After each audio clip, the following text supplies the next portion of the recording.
Episode 240. Today, we're talking about some standouts in the matchup last night between Ottawa and Chicago. So, kind of a gong show, especially what happened later on in the game with Tim Stützle's OT winner. It was a controversial goal. I didn't see goal interference on the goal, but it definitely was arguable, and you could have argued that it could have been a goalie interference with the way he drove the net and drove the crease. I just thought this game was interesting and it was back and forth. There was a lot of scoring. Wasn't a ton of shots throughout this game. But yeah, it was a lot of scoring. And I thought both sides, they were kind of it was just really interesting to watch offensively because there were times throughout the game where both teams they were playing okay, but they weren't necessarily flashy. There were times throughout the game where I didn't really notice much impact out of the guys at all. And there are times throughout the game where both teams just looked really good. So it was kind of a weird game in that sense, but I thought just a lot of Ottawa's top guys were really producing. I think on Chicago's side, Connor Bedard is just he's been okay lately. He hasn't been that great, and he hasn't had a point in about a month. And obviously, the Four Nations break in between kind of hinders some of that. But I just think from Bedard's perspective, he needs to play better, especially lately. It hasn't been enough, and he hasn't been contributing a lot, which is also not great for Chicago because if your top player is not producing, that's clearly an issue. I think Ryan Donato was very effective throughout this game. I think the goaltending on Chicago's side was okay. I understand Soderblom was giving a lot of interior shots away and giving a lot of those shots up, but I just think at the same time, like Chicago's D coverage is sort of a mess.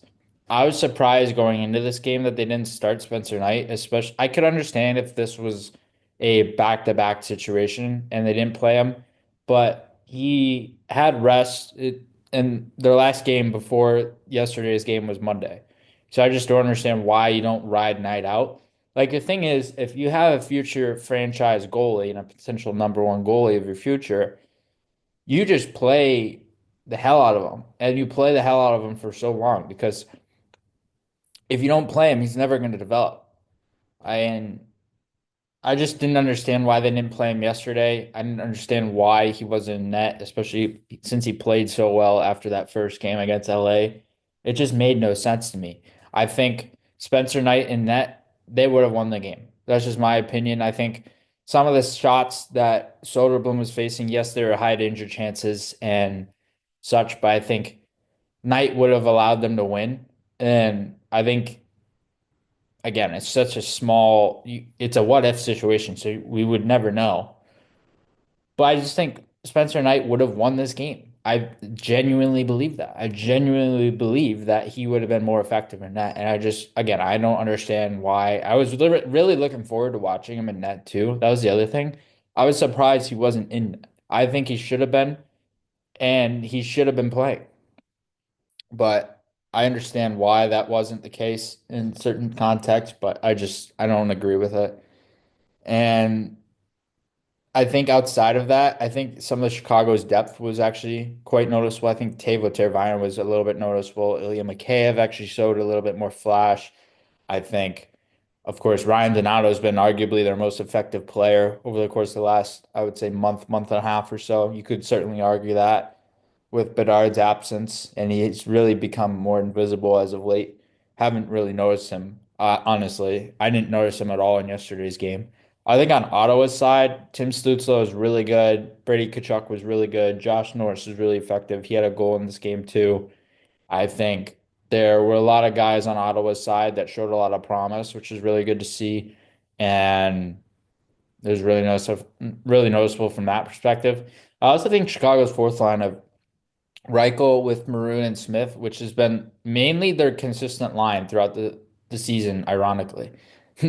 It's not even their top line, it's their fourth line has been the most consistent in terms of the players that have played on that line. And Pat Maroon was really good. I thought Reichel was good. I thought Craig Smith was good. I think the whole line, just from a genuine perspective, was good. They were steady. They were creating a lot of chances. They were creating a lot of volume. Like there were so many different ways in which that line was actually more active than some of their top six, which is crazy to say, but it's true. Just the way they played, the way they checked, how they were competing. Like Pat Maroon, obviously not the fastest guy, but he's still got some hands. He's still got underrated ability there. I think with Maroon, he brings a lot of energy, a lot of contagious energy clearly to the bench on the ice. Just a lot of,